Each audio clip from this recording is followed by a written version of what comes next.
Ahlan. Waalaikumsalam warahmatullahi wabarakatuh. Gimana hal? Alhamdulillah Ustaz. Masya Allah. Lagi dari mana nih Ustaz? Ya biasa dari kantor nyantai. Masya Allah. Aduh, perlu menjemurkan diri dulu Iya. panas-panas gini. Ini udah di tengah Ramadan ini Ustaz. Oh iya, tengah Ramadan nih. Udah tanggal 15 Alhamdulillah. Nggak kerasa ya? Iya Ustaz.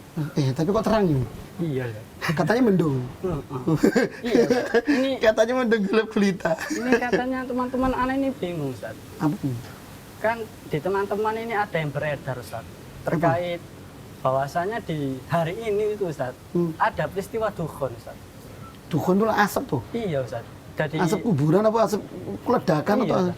Kurang tahu Ustaz. Itu katanya tanda-tanda akhir kiamat Astagfirullahaladzim. Ustaz. Makanya itu Ustaz. Astagfirullahaladzim. Ada yang bilang di tanggal 15 Ramadan ini ada peristiwa dukhon Ustaz. Ada hadisnya juga Ustaz terkait hal tersebut Ustaz. Itu gimana itu Ustaz? Terkait hal tersebut Ustaz.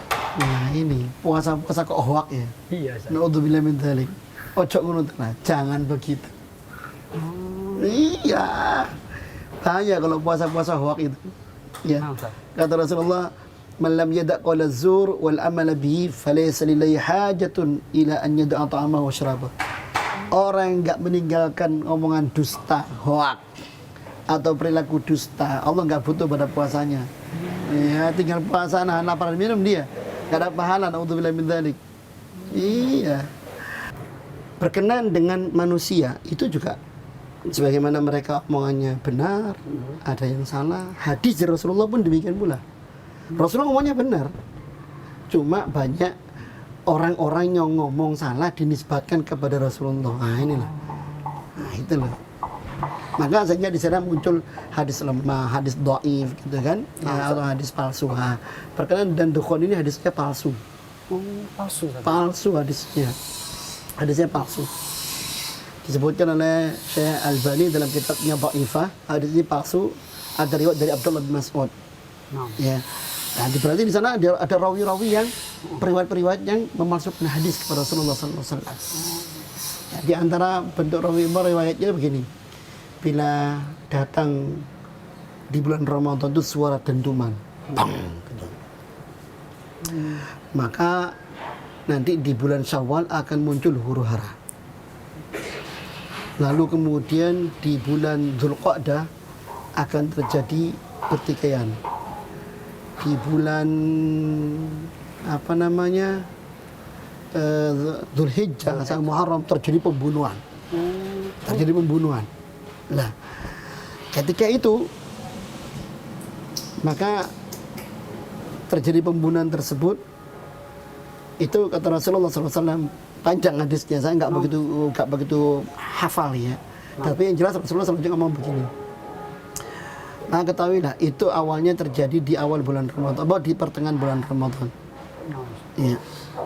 Itu adanya suara dentuman keras yang itu akan mengejutkan orang-orang yang tertidur, sehingga kaum lelaki-laki duduk, para wanitanya terhempas dari tempat tidurnya. Itu loh.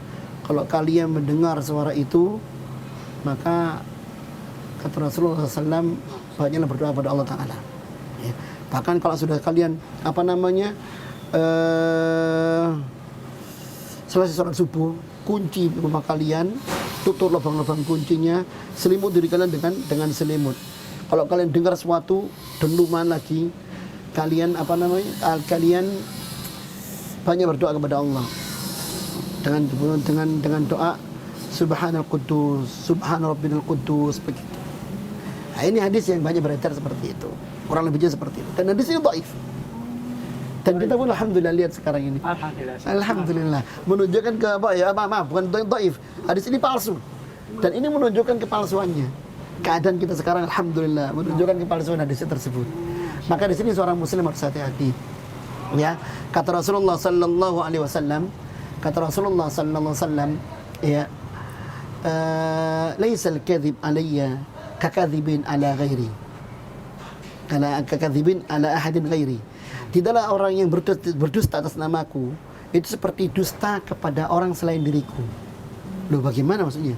Kata Rasulullah, man kadzdzaba alayya mutahammidan falyatabawwa maq'adahu minan nar. Siapa yang berdusta menyebutkan atas namaku, ya, Padahal bukan dari Rasulullah, dikatakan dari Rasulullah. Kata Rasulullah, "Falyatabawa maq'adahu minan nar." Silakan ambil tempat duduknya di neraka. Masya Allah. Silakan ambil tempat duduknya di neraka. Nah itu. Nah ini loh. Maka hati-hati. Kalau ada berita jangan langsung di-share. Oh, siap. Iya, sampai begini. Man yara hadithan anni yara annahu kadhib. Iya. Siapa man yarwi hadithan minni yara annahu kadhib, fa huwa bil kadhibin. Fa huwa ahadul kadhibain. Siapa yang melihat, meriwayatkan sebuah hadis dariku, dia melihat itu kayaknya aneh nih hadis ini. Iya. Tapi tetap dia riwayatkan. Dia ini hadis aneh nih. Kayaknya tapi kok kayak hadis ya, tapi aneh nih. Dia nggak memastikan dulu, tapi diriwayatkan di langsung disampaikan.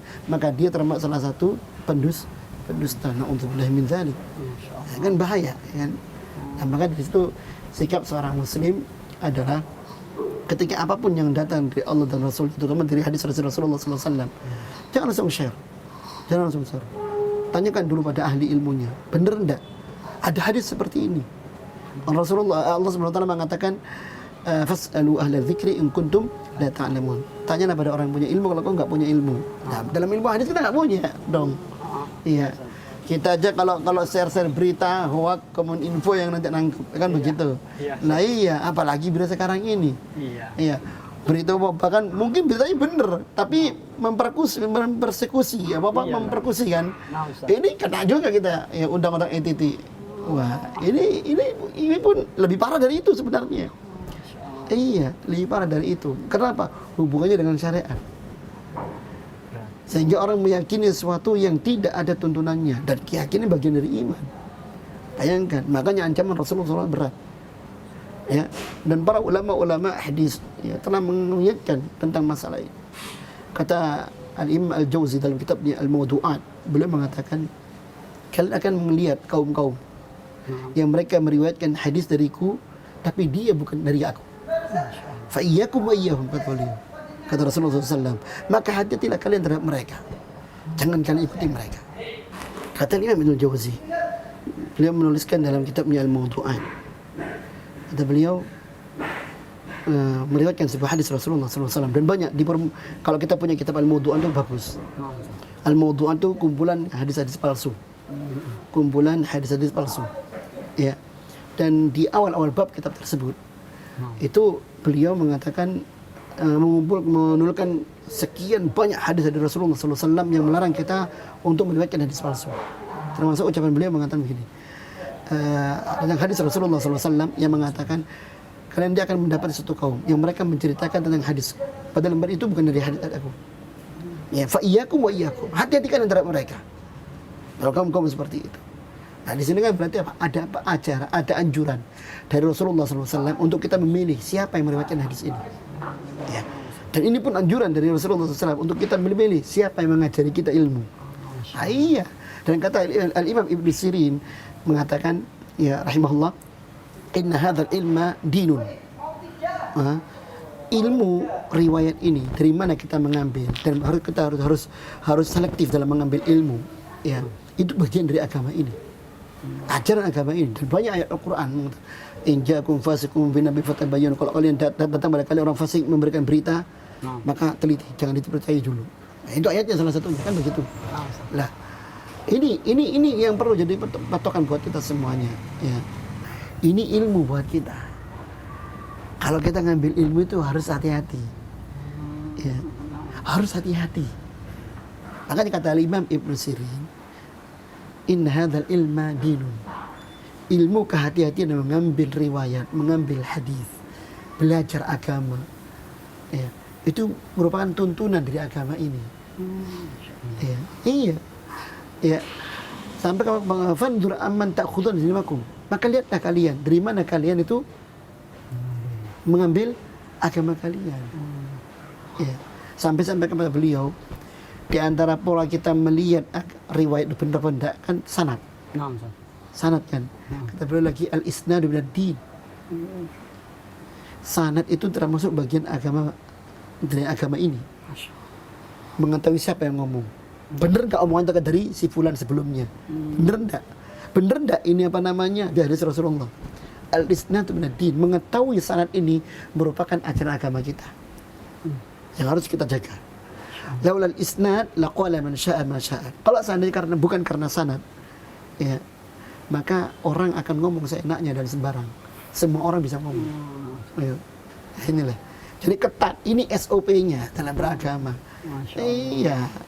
Gitu loh. Ya. Jadi kalau kita mau bicara dari sisi otentisitas, ya, data, Islam sudah bicara lebih dulu. Sebelum yang lainnya ngomong, Islam sudah bicara lebih dulu. Dan belum ada agama yang lain yang bicara tentang otentisitas data kecuali Islam. Dengan ilmu sanad ini. Termasuk diketahuinya hadis ini palsu dari ilmu sanad ini. Enggak usah dibenarkan, enggak usah diikuti. Ya, sudah tawakal pada Allah Ta'ala. Nanti dukhon itu akan muncul dan bukan sampai sekarang. Ya, masih panjang insya Allah waktunya. Dan ini kesempatan buat kita untuk belajar lebih baik lagi. Barakallahu fiik. Iya, saat ini sampai bingung semua, Ustaz. Kok usah bingung, bahkan belajar. Iya, alhamdulillah ini Ustaz sudah ada pencerahan terkait seperti ini yang harus. Iya, jadi hikmahnya ini kalau belajar, kalau beragama jangan pakai perasaan. Aduh, gimana ya? Enggak, pakai ilmu. Iya. Berarti seharusnya seorang muslim ini Ustaz, terkait hal-hal yang semacam seperti itu, yang harus kita lakukan itu apa sih, Ustaz? Apakah kita harus mencari hadis? Bertanya, kan enggak mungkin. Dia mungkin punya batasan. Bertanya kepada orang yang kita ketahui punya ilmu hadis. Ya, ustaz-ustaz yang bisa menjebarkan tentang sebuah hadis. Bukan asal ustaz ceramahnya enak, retorikanya menarik, tidak. Makanya bedakan antara dai, mubaligh dengan ustaz atau ulama. Nah, kita tanya pada ustaz yang karakteristiknya ulama. Kita kan enggak. Artis baru tobat sudah ustaz. Tidak, gitu lah.